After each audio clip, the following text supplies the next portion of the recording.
Good evening, hello and welcome. You're with the news today, your primetime destination news, newsmakers, talking points. The big talking point, the job challenge before the Modi government, Rozgar.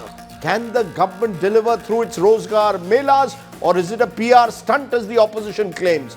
Also, India rising as a sporting nation, a remarkable August of medals. Will be joined by one of our heroes, badminton star H.S. Pranoy. But first, as always, it's time for the 9 headlines at 9 tonight. It's official now. Russian President Vladimir Putin will not attend the G20 meeting in the national capital next month.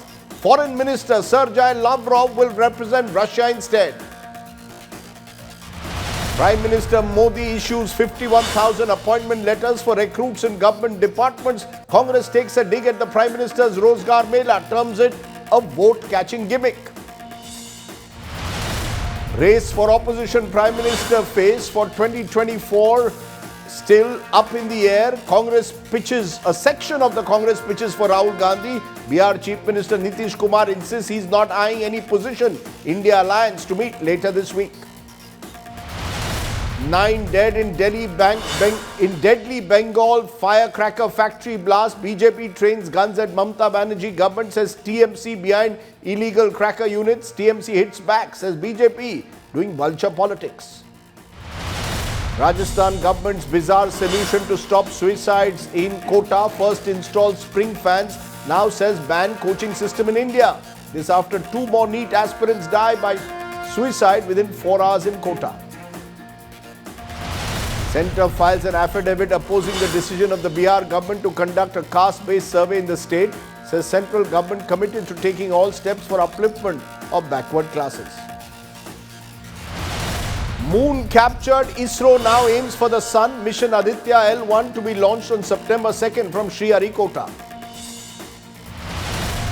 A week of glory, jubilation and laurels in the field of sports. Neeraj Chopra scripts history yet again, wins a gold in the World Championships, the first Indian to do so. H.S. Pranoy wins a bronze in the Badminton World Championships.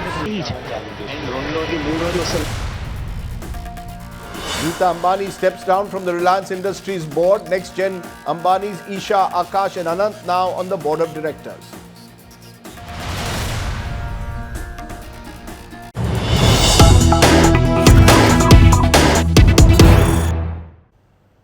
But the big story we are breaking at this moment, Russian President Vladimir Putin has dialed Prime Minister Modi a short while ago and has explained to him why he has decided to skip the G20 summit that's scheduled in early September in New Delhi. Foreign Minister Lavrov will now represent Russia at the G20 summit.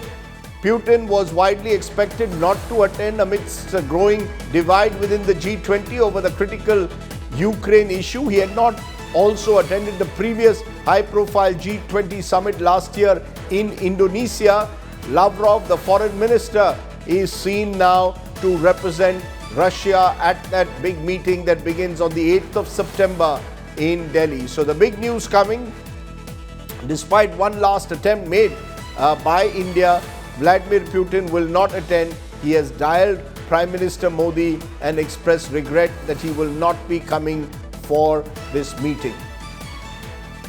Okay, that's the news, of course, on the G20, of which we'll have plenty in the days ahead. But let's turn to the nuts and bolts of governance, because the Rozgar Mela is being seen as the Prime Minister's and the Modi government's attempt to try and address the rising unemployment crisis. At the 8th edition of this Rozgar Mela, the Prime Minister distributed 51,000 appointment letters to newly inducted recruits in government departments and organizations. The opposition is quick to react, claiming that this is simply a PR stunt as the PM is feeling the heat of an election year. The government says the Modi government remains committed to its promise of providing 10 lakh jobs in government departments. It's our top story tonight. रोजगार मेले के इस कार्यक्रम में 51,000 से अधिक युवा 51,000 jobs, 45 locations across India.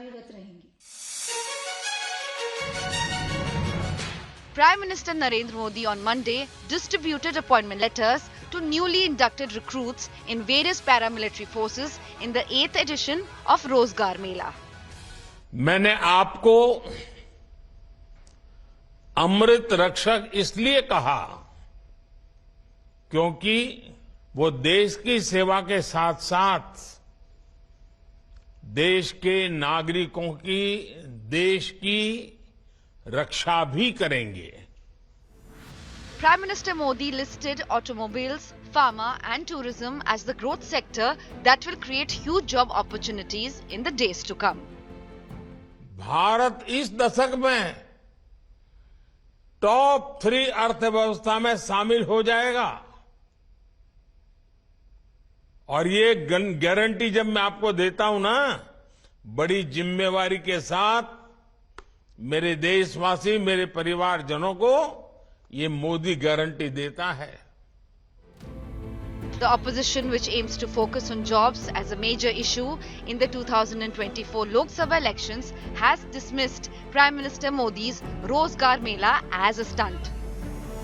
Congress President Mallikarjun Kharge gave the appointment Mela the acronym EMI or empty manipulative installments. Party leader Jairam Ramesh described the Rozgar Melas as the biggest jumlas and claimed the Prime Minister had failed to fulfill his promise of creating 2 crore jobs per year. जो पदोन्नति है, जो promotion की चिट्ठी है, वो भी मोदी जी बांट रहे हैं. असलियत यह है कि आर्थिक जो तनाव इस देश में अर्थव्यवस्था में बन रहा है वो भयावह है और जिस प्रधानमंत्री को 20 करोड़ रोजगार बांट देने चाहिए थे अपने 10वें साल तक, वो 51,000 पहले से जो रिक्त खाली पद थे उसकी चिट्ठियां बांट रहे हैं. तो राजनीतिक जालसाज लोग हैं, नौकरी के नाम पर जालसाजी. नहीं तो बताओ किस विभाग की नियुक्ति पत्र आप दे रहे हैं, कब उसकी परीक्षा आपने लिया और अब तक आपका जो प्रारूप है नौकरियों का, अलग अलग प्रारूप मत बताइए. पार्लियामेंट में जो बोला है क्या वो सच है? अगर ये सच है तो ये गुनाह है. Jobs and rising inequality are the opposition's main agenda for the 2024 general elections. Prime Minister Narendra Modi, on the other hand, is promising the country Amrit Kal or prosperity over the next 25 years. Bureau Report, India Today. Now, the Mood of the Nation poll for India Today, done by Sea Voter last week, had given a verdict on had given opinion on the unemployment situation. 72% of those who are polled, more than 1 lakh people being polled, said it's a serious situation. Only 10% said unemployment at the moment is not a serious situation. Has the Modi government been able to generate jobs was one of the questions. They have been able to do so, said 30%. They've done a little, is 24%. But not at all was 34%. So on both those counts, when it comes to unemployment, this appears to be the government's big challenge. Let's raise the big questions on our political talking point. Are jobs the biggest challenge for the Modi government? Does any party today have solutions to the job crisis? Do Rozgar Melas really help? Or are Rozgar Melas a PR stunt, as the opposition calls them? I'm joined on the show by Professor Santosh Mehrotra. He's author Reviving Jobs and Agenda for Growth, visiting professor at the Center for Development, University of Bath. Syed Zafar Islam is the BJP's former MP and spokesperson. Salman Soz is Congress's spokesperson. Siddharth Zarabi, managing editor, Business Today TV. Appreciate all of you joining us here on the news today. Let's get straight cracking into that question. First to you, Professor Mehrotra, let's get a view of someone who's been studying this before we go to the politicians.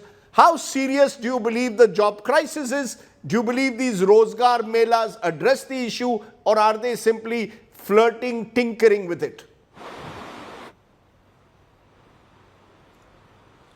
Let's just remind ourselves, Rajdeep, that there are in the entire public sector only 40 lakh jobs, of which the government has promised it's going to fill 10 lakhs. 40 lakhs amounts to less than 4% of the total number of jobs in the country. So 96% are obviously in the private sector, mostly informal, of which 10 lakh they are going to fill in the last 18 months, as the PM said, and a few thousand are being offered, which were all delayed appointments. Those letters are now being offered. So let's just remind ourselves, Rajdeep, that the larger problem is in the private sector.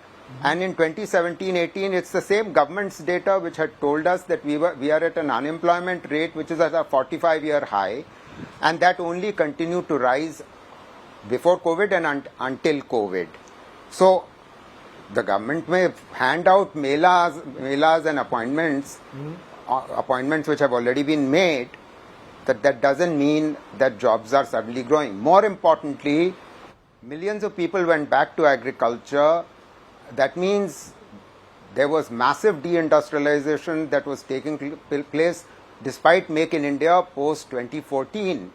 Because what we saw was an absolute decline in manufacturing jobs, and in COVID, some 60 million people went back to agriculture between 2020-21, and they have mostly not returned. Government data is telling us this. That's because the economy the organized sector has had a V-shaped recovery, but the economy has had a K-shaped recovery, because the unorganized sector, which began suffering from 2016 onwards thanks to demonetization and a poorly designed and badly planned and implemented GST, has taken extremely severe hit, and the PLFS data is showing that unemployment has risen post 2017, and if it is showing that the worker participation rate and the labor force participation rate is rising post 2017, it is only because unpaid family labor has increased, and none of the government spokespersons realize this, recognize this, are willing to mention this. In my writings, and most economists who work seriously on employment issues know and understand this. Unpaid family labor is a sign of distress. Final point, Rajdeep, and I'm finishing. If unemployment is at a historic high and the employment rate has been falling, it is because it has shown increase recently, but it has gone nowhere back to the level it was in 2012. This is the point, that unemployment was only 2%. PLFS government data is showing it was 6% in 17-18, and although it's fallen slightly post the K-shaped recovery, most of the increase in employment is in unpaid family labor. There is some regular increase, but regular employment increases always take place. Okay. Our workforce is so young, they are always looking for work. You've made some very strong points based on data and your research. This is not a politician simply sounding out. This is one of India's leading economists who's looked at jobs very closely. Syed Zafar Islam, respond to that, because what I find fascinating is the government just replied in Parliament in the monsoon session a few weeks ago saying vacancies in jobs in central government alone are 9.64 lakhs. So it appears that the Prime Minister in these Rozgar Melas is essentially filling up some of those vacancies that have existed for a long period of time. It's not creating new employment. You're only giving employment to what was promised. These are vacancies that your own government is admitting exist at the moment.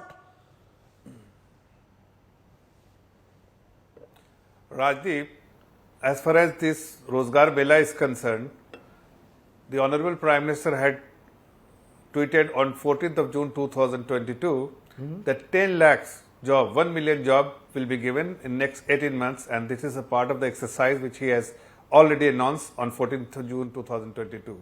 So far 5.5 lakh job which has been handed over, this is a central government job, or this is a government job. Now, having said that, sir, this is to fill vacancies. Sir, this is to fill vacancies. Vacancies as per an official government reply in Parliament monsoon session is 9.64 lakhs, sir. Yeah, so let me just reply to your question, sure, Rajdeep. Please do. I heard you. This is the same question you're repeating time and again. So all I'm trying to tell you that, see, the government cannot absorb all the potential people who are looking for a job, because we all understand that the government has limited opportunities, but the rest of the opportunity lies in the private sector. And what is important for us, or for any government, to create the environment, come out with a legislation which actually give boost to the business and create more and more opportunities. So as far as the government is concerned, and despite all the negative thing which has happened during last few years, COVID, Ukraine war, all these things happened, yet we have been able to take strong measures, structural reforms, and ensure that the business is growing, and a lot of policy reforms which has been taken and policy decision which has been taken, which is business friendly, plus the capital expenditure of the government of India, huge capital capex which has been part of the budget has been made, a large allocation every year on a year basis to ensure that there is an investment by the government, and the private sector also complement by investing as well.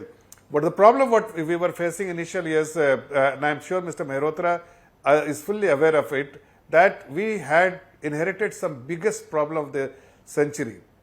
That when during this UPA time, they were giving loans like there is no tomorrow. So from it, the balance sheet of 18 lakh in 2006, it ballooned to 53 lakh in next 6 years. Since 1947, it was only 18 lakh, and then it ballooned to 52 lakh, 53 lakh, purely because left and right loans were distributed based on the recommendation by a certain family. What happened as a result in 2014, when we inherited, banks was in a really terrible shape. Companies which had taken loan were not in a position to repay those loans. They had built so much excess capacity. There was no headroom for new investment to take place from the private sector. So now the bank was in bad shape, the company had taken loan, and then they were not in a position to repay, and as a result they were not looking for any expansion. So we had to deal with this problem. We didn't come out with a white paper, otherwise everybody would have, the country's economy would have collapsed. And Mr. Mehrotra as an economist would understand that. Now, listen, just 10 seconds. Now we are in a situation where we have come up with, we have solved every situation which we were dealing with. Today, economy is thriving. We are firing all cylinders, and job is also being created. Lot of infrastructure investment is taking place. The capacity is okay. So you made your point, sir. You've not, sir. You are claiming that capacity is being increased, jobs are being increased. I'm only going to look at the figures, and I'll put out those figures. Basically, 2023-24 projection, real GDP 5.7, employment 1.1. But Salman Soos, respond to what you've just heard. What is being suggested by the government is that that whatever has happened over the last years is a legacy of the previous 10. That therefore, when you look at employment, don't look at it only in the context of 23-24, look at it in the context of what happened before 2014. Does the Congress, for example, have a plan for generating jobs? It's very easy today to say the Modi government hasn't done enough. What has the Congress done? Many of these vacancies were there even when you were in power. Rajdeep, first of all, Zafar should not talk about banks at all, because under their government, almost 15 lakh crore rupees have been written off by banks. Most of them are public sector banks, so they should not talk about it. I think Can we talk about jobs? Can we please talk about jobs? Let me talk about jobs. First of all, we should all understand, and Mr. Mehrotra can vouch for this, that when we talk about the unemployment rate in India, where unemployment is calculated only on the basis of those people who are in the labor force. Okay? A lot of people are not in the labor force. I'll give you an example. If we had to have the same number of people who are, at the same average as the Chinese do, please let me finish. India needs currently 180 million people more, 18 crore people more in the labor force. If we have to reach the average, that is the global average. The Chinese are much above the global average. We are much below the global average. So just don't look at the unemployment ratio, which is still very high. A prime minister who promised us 20 crore jobs in his 10 years is giving out 51,000 appointment letters. And many of these appointment letters are, by the way, not new appointments. These are promotions also. Okay, not just vacancies, these are promotions also. And the Telegraph did a great story on this. I recommend that people read that. Now, let me tell you what we did before this prime minister came on board. This is CMI data telling you, okay? CMI, let me just give you CMI data. In the manufacturing sector, in 2016-17, there were 51 million people who were employed. In March of 2023, 35 million people have been employed. That means there's a drop of 31%. Let me now give you UPA versus NDA. Between 2004, 2005 to 2012, 75 lakh non-farm jobs were created per year. 7.5 million, 75 lakh. Between 2013 to 2019, which includes some of UPA, but most of NDA too, the job creation has been 29 lakhs. That means there is no comparison between what we did and what they have done. Now you said, how will you create jobs? That's a reasonable question to ask. That is why the Congress party is the party of governance in India. And let me give you some examples of what we should be doing. First of all, we would never do something as crazy as demonetization, because that killed small and medium enterprise jobs in this country. We would never have the complexity of GST that they brought in, because that is not letting the economy to grow. We would not have the kind of tax terrorism we see right now, because you're not letting businesses function. You're choking businesses. How will you create jobs if your private investment isn't there? One more thing, Rajdeep, for our viewers to keep in mind, and this is a warning sign for us. If you look at the profile of workers in India, our workers are aging. Even though we have such a young population, our worker profile is aging. That means younger people are not getting opportunities.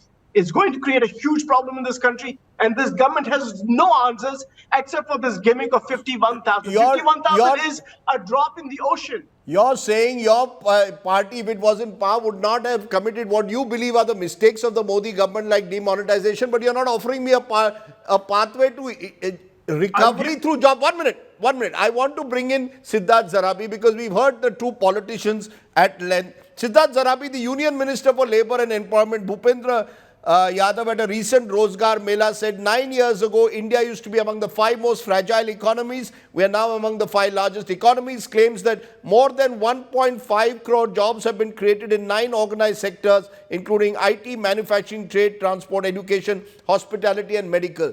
Is the truth therefore somewhere in between? The government, because data at the moment with this government in particular depends on who provides you the data. What is the reality, Siddharth, as is being suggested? Is unemployment really as bad as it is? And is there very little effort, or there may be effort, but not enough jobs are being created?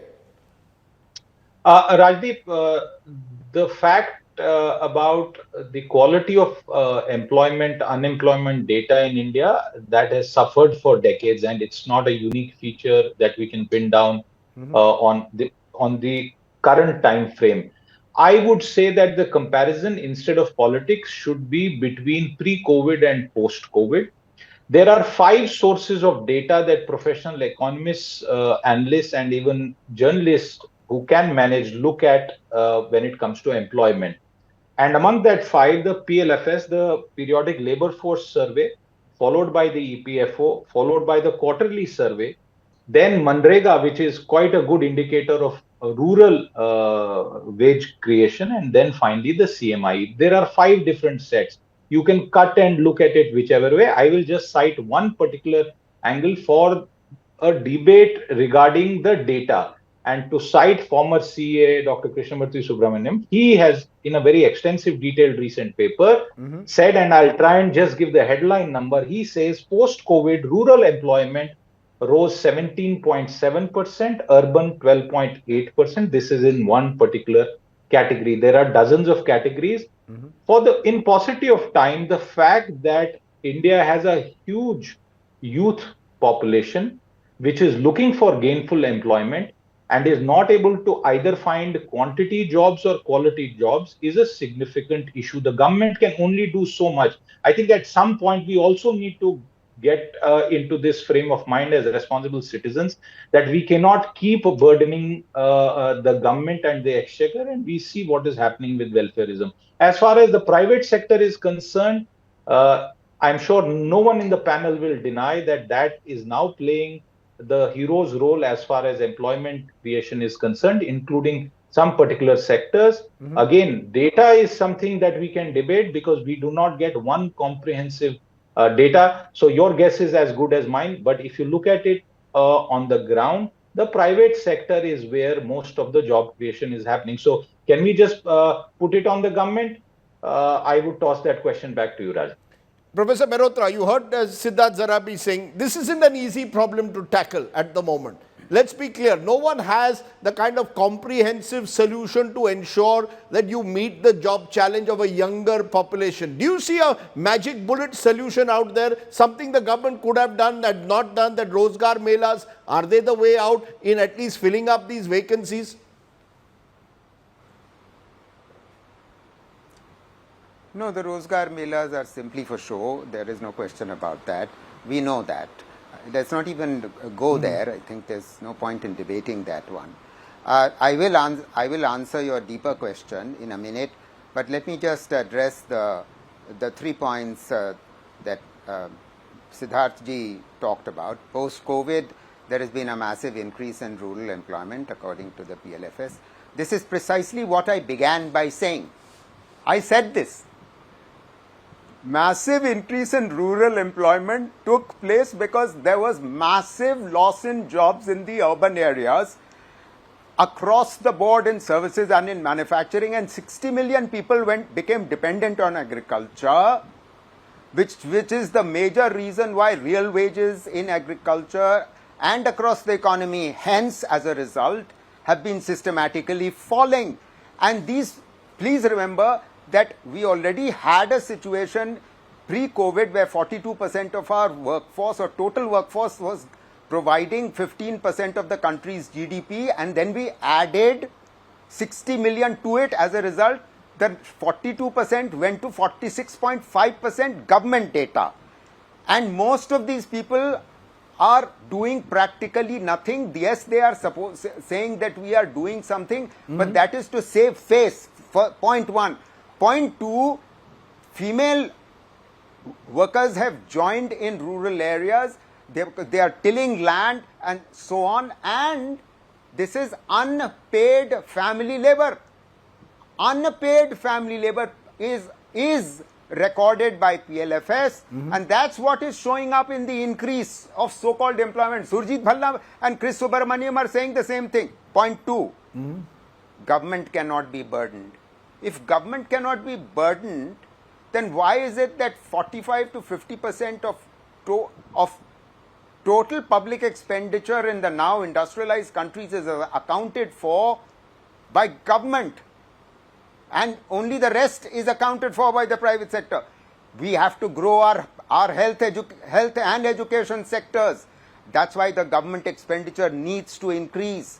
But tax revenues have not increased. If anything, this government has reduced corporate taxes, and yet the corporates are not investing. Private investment is at a historic low, although it has risen recently. The fact of the matter is that this government inherited 31% of GDP as investment to GDP, public and private taken together. In other words, I'm taking on board government investment. They're trying to compensate for the fall in private investment. Today, after a recovery, we are still at 29% share of investment in GDP, 2 percentage points lower than when this government came to power. Can you imagine? It was lowest at 26%. Third point, and repeatedly Mr. Siddharthji has been saying, oh, we don't have data, private sector, we don't have data. We have the data. The government is producing it. The government's PLFS has for 50 years been covering the private sector, organized as well as unorganized, rural as well as urban, and that's what I'm citing. So this rubbish what that is the put silver, out that we don't Professor, have the data, I mean, Professor, what is the silver bullet? There are. It's Yeah, not as if bullet, we don't bullet, have come into data. that. There are Come into- different. There are different interpretations of data. It depends on where you get your data from. My point is, Correct. do you concede You are that right. this is a You very are right. big, this is a You are major right. challenge? No, there is no silver bullet out there.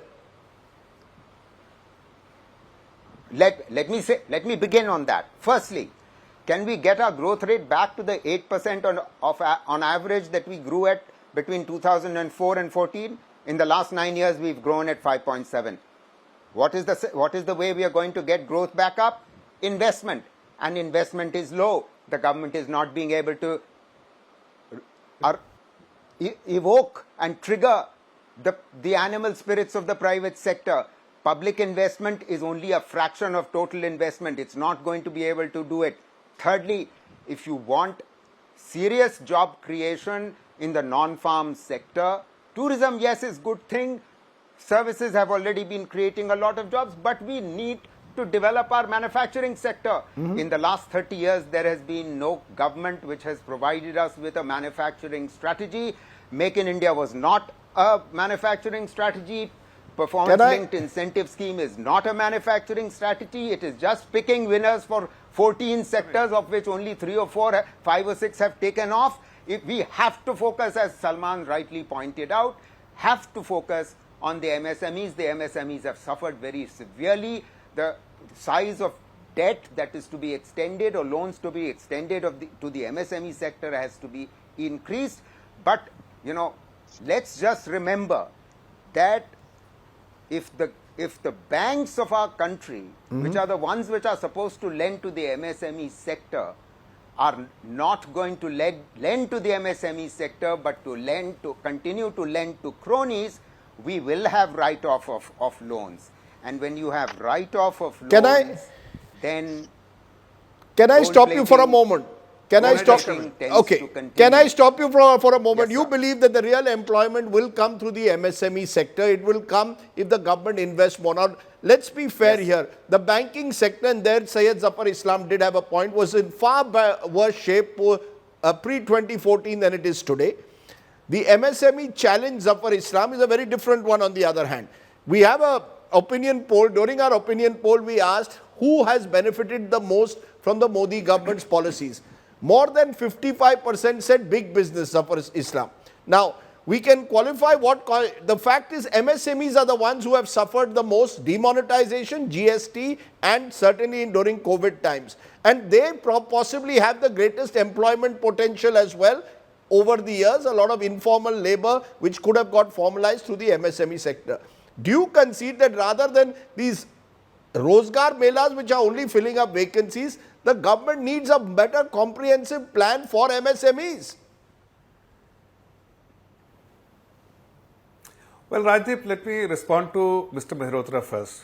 Any economist who understands economy very well, like Mr. Mehrotra does, if he criticizes our government and compare with UPA and does not acknowledge the problems which existed and problem existed to even when we assume the government inherited those problems, like the fragile economy, the policy paralysis, the huge amount of loan given to unproductive loan, because there are many reports which was published during that time where it says that debt curse, there was a report from Credit Suisse debt curse. Most of the loans were given at that time were actually had become a bad debt. And we had inherited those problems. So the write-offs had to be done. So you inherited problems, but we are now in 2023. Private sector. Sir, we are now in 2023 and there was a decline in growth pre-COVID as well. Just a second, Rajiv, just a second.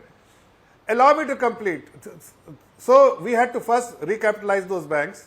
A lot of money had to go to the bank to bring them back into order. Secondly, he was talking about private investment. Which company will make the investment in the country? Tell me which company was in a position to make investment. Everybody was sitting on huge debt taken, and those debts were actually, those money were either siphoned off or unproductively used. They were not in a position to invest any more penny, and the capacity utilization was less than 60%. Who will invest more? Government had to take this burden, and they started investing. So public investment was more than required, but yet government had to do it, so government had done it. For MSME, we had a comprehensive policy. We did support MSME, continue to support MSME because MSME needed some support, and that support was given to the MSME sector. Yes, there were issues. We resolved those issues. There were a lot of issues. A lot of legislation had to be made, like GST. We made the legislation which slowed down economy for a while. But it does do like a hockey stick recovery, and which we Sir, it is have not a, seen we don't there have a is hockey. recovery, Sir, and lot of job sir, is we being have created. a Last recovery. Last It's a point. Last point. Yes, go last ahead. point. Last point, Rajdeep. Yes. No, forget about K-shape. I disagree with this K-shape. There's a very smart recovery and something which we very clearly acknowledge that. Away from that, let me tell you the last point. There is no payroll mechanism here which you can capture on a real-time basis that how much jobs have been created. There is no mechanism. Government is trying to do that. Unlike in the developed countries where you have every day whatever job has been created, that payroll data does give you that idea. India, we don't have. Whatever job has been created in formal sector, like EPFO gives the number, it is growing. Naukri.com, it is growing. Every other space you find, job is growing. Because in private sector, job is being created, but there is no system to capture those data. Okay. The only way to capture sir, you made your point. You made your point. Salman shows particularly. Sir, you made your point. No, you made your point now. You made your point. Salman shows EPFO data, for example, that the government often cites, suggests that there has been employment created, perhaps far greater than certain other numbers and data indicate. And the government points to that EPFO data and says, look, things are much better today than they were. Please look at what we've gone through over the last 4 years, and therefore post-COVID, we are in a better place. So first of all, when Zafar says that we don't have the data that he's talking about, and he's right, but wasn't it Mr. Modi who said that he would do in 60 months what all other governments could not do in 60 years? Why have they not been able to do this in 10 years?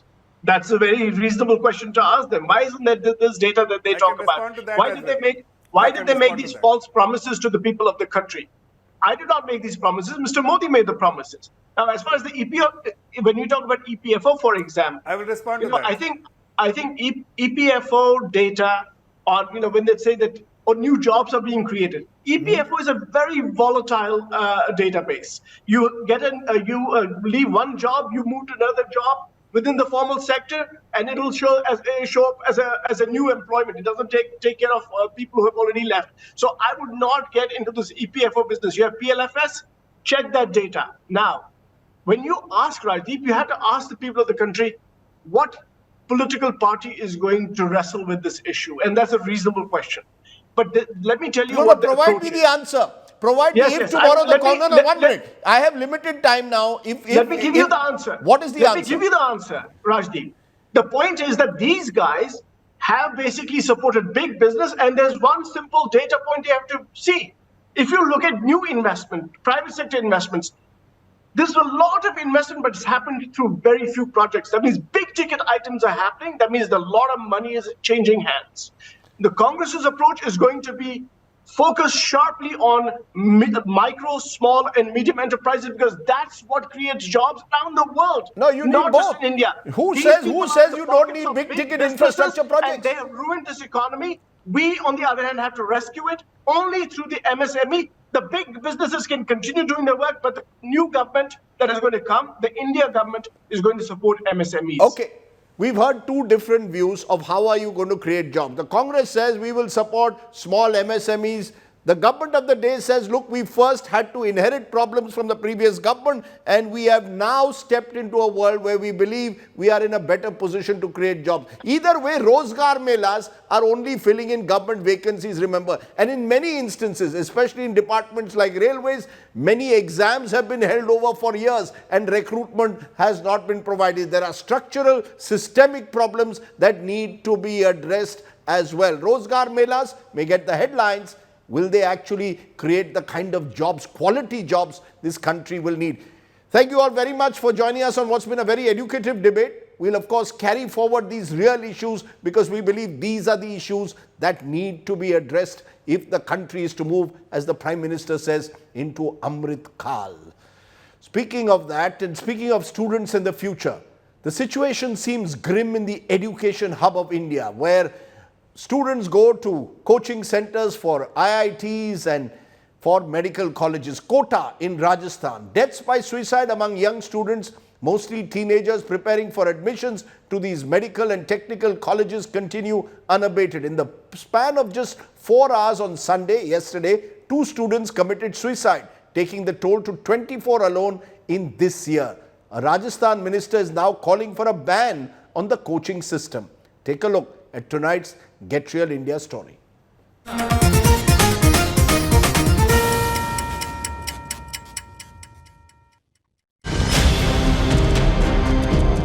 More students die by suicide in Kota, the entrance coaching hub of India.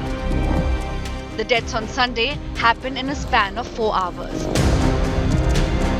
A 17-year-old NEET aspirant jumped off the 6th floor of his coaching institute's building in Jawahar Nagar at around 3:15 p.m. after taking a mock test. Another 18-year-old student who was also preparing for the competitive exam hanged himself in his rented flat at around 7 p.m. Both were apparently under pressure and were worried about scoring low marks during the routine tests conducted by the coaching centers. This year, 24 students have taken their lives so far, with 6 deaths reported in August alone. Last year, 15 students died by suicide. The count has increased from 7 in 2017 to 24 this year. The Kota administration has ordered coaching institutes to stop holding tests for the next 2 months. जांच हम कर रहे हैं और जो Sunday के test वाली बात है कि बावजूद जिला कलेक्टर के निर्देश के बावजूद भी उनके द्वारा ये परीक्षा आहूत की गई। यदि उसमें लापरवाही पाई गई तो निश्चित रूप से कार्रवाई की जाएगी। Rajasthan Chief Minister Ashok Gehlot has called a meeting of top officials on August 18th in Jaipur to discuss the issue. The meeting made headlines for suggesting solution that invented severe criticism. The administration had advised installation of spring-attached ceiling fans in student rooms to stop them from hanging. Now, state ministers have urged the central government to ban coaching system across India. केंद्र सरकार को चाहिए कि coaching institutes के बारे में एक नीति बनाए, किसी को अपने बच्चों को पढ़ाने के लिए कम से कम कर्ज नहीं लेना पड़े, क्योंकि ये एक बहुत बड़ा प्रेशर होता है कोचिंग इंस्टीट्यूट में पढ़ने वाले बच्चों पे। ये कोचिंग कोई रास्ता नहीं, कोचिंगों ने ये माफिया खड़ा हो गया, और जो कोचिंगों का जो माफिया खड़ा हुआ है, सरकार को सख्त एक्शन लेना पड़ेगा। अब ऐसे कोचिंगों पर मैं सारे एसपी कलेक्टर से कहूंगा, सरकार की तरफ से ये आदेश है, आप मजिस्ट्रेट जाके खुद चेक करो। एक्चुअली में सुसाइड के बारे में सोचना बाप है और करना माँ बाप है, इसलिए इनकी काउंसलिंग होनी चाहिए समय समय पर साइकेट्री के डॉक्टरों से, उनको बताना चाहिए। और सरकार ने भी जैसे कहा 2 महीने से पहले टेस्ट वेस्ट नहीं हो, तनाव नहीं हो, बच्चों तनाव कम करने का। Over 2 lakh students come to Kota annually to prepare for competitive exams such as the Joint Entrance Exam for Engineering and the National Eligibility cum Entrance Test for admission to medical colleges. While new formats and exams have been introduced to reduce the stress on students, they don't seem to have worked so far. Bureau Report, India Today. It's been a truly magnificent week for Indian sports as athletes have won laurels for the country. On Sunday, it was the turn of javelin thrower, the one and only Neeraj Chopra, Olympic gold medalist, to make history by now winning a gold medal at the World Athletics Championship, the first and only Indian to have won a gold at this prestigious, highly competitive event. Neeraj threw his second throw at 88.17, and that was enough to win the gold. Not just that, India finished 5th and 6th in that same event. Pakistani Nadeem was Neeraj's main opponent, and he finished 2nd. So that was the big, there you can see that moment where India scored over Pakistan in javelin. But the two athletes, their mutual respect for each other was intact. Neeraj Chopra, the superstar really of Indian sport, going where no Indian athlete has ever gone before. But it's not just Neeraj. Indian sport is experiencing, as I said, this glorious August with shuttler H.S. Pranoy settling for bronze at the World Championships. He beat defending champion Victor Axelsen in the quarterfinals to ensure the medal. He later lost in the semi-final to the eventual champion from Thailand. India's 4x400 meter relay team also scripting history, breaking the Asian record, finishing 5th in the finals of the 2023 Athletics Championship. And remember, only last week, Ramesh Babu Pragnananda became runner-up against world number 1 and eventual champion Magnus Carlsen in the World Cup chess. Just a remarkable week for Indian sport. I spoke to one of the heroes, HS Pranoy, earlier today. Listen in.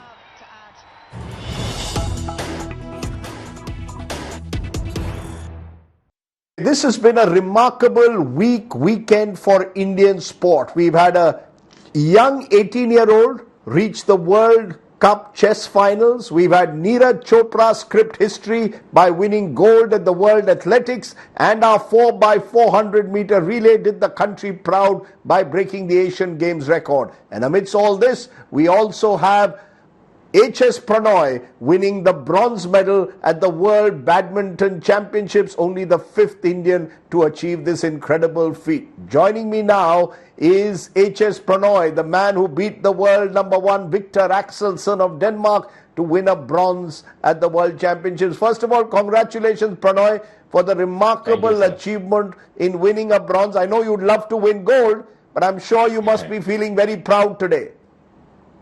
Yes, sir, definitely. I think it's been a good week for me, to be honest, and had a lot of tough matches this week, and really happy to be on that podium finally. Yeah. You beat 2 world champions to get there, and you know, in both the matches you were down a game 1 and you came back to win. Is there something about this new HS Pranoy that we don't know? You seem to be now the giant killer of world badminton. No, sir, I'm the giant myself, I guess. Now it's time to call me giant myself. But I guess, yes, I think the draws were not that great for me because running into two world champions before a semi-final is always a deadly draw out there. But I think I have been really playing well since last 6 months or so, and been able to dig really deep and play long matches. And I think that has been my strength in the last 6 months. So I think over here also, I think I did the same. I tried to fight as much as possible, and that kind of fight got me those 2 victories out there, and really glad that I could do that. What's the next goal? Asian Games next month, or are all eyes on the Olympics? Is that your big goal, to win an Olympic medal, and does it start next month with the Asian Games? Sir, I think the next immediate goal would be definitely Asian Games. I think we have Asian Games in just a month's time, and I think before the individuals, we have the team event also in Asian Games, and we have almost the exact same Thomas Cup squad for the Asian Games team event, and we are really looking forward to playing some good matches and get a medal for the country from the team event side. And definitely on the individual side also, I'm confident that we'll be putting in a good show, and hopefully we can come back with a medal.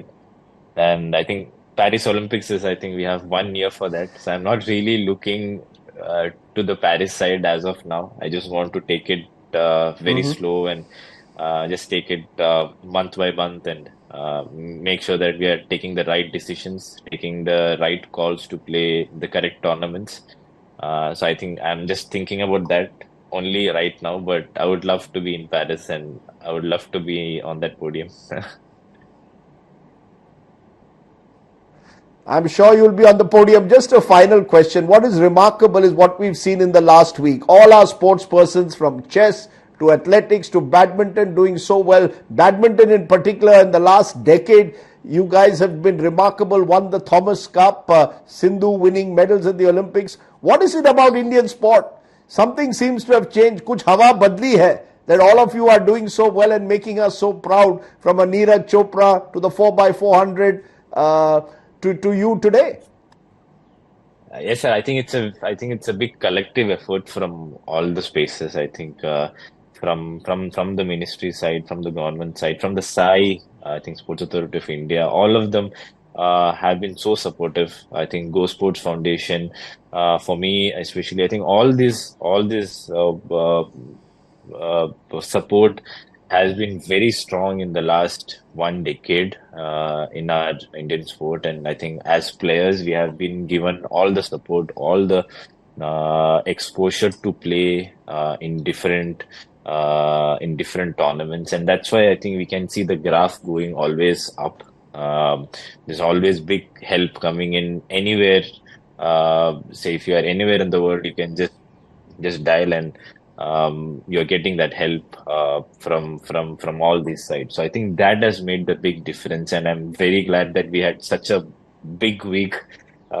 This week we had so many medals coming in from so many places, and could just not be happy with just my medal, but I'm really happy that even Neeraj won a gold last night, and we had so many medals from the other sport too, and we just hope that we keep continuing like this and get more medals for our country, especially next year in Paris. I hope we get many medals in Paris. I'm sure we will. You know, you guys have brought the smile on faces of all of us Indian sports lovers. HS Prannoy, more power to you, more power to the Indian sports person of the 21st century. Thank you so much for joining me here on the News Today. Thank you. The news continues Thank you, sir. here on India Today.